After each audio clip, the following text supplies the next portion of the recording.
standing under a waterfall is relaxing. Is that really true? Let's bust the myth. In movies, people stand under waterfalls like it's a gentle shower. Looks peaceful, right? But here's the truth.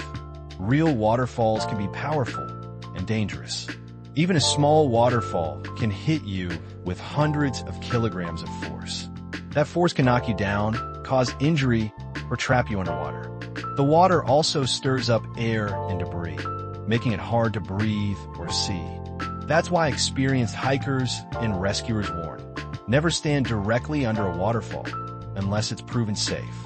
It may look relaxing on screen. In real life, it's risky. Don't believe the hype. Believe the science. Welcome to MythPlanet.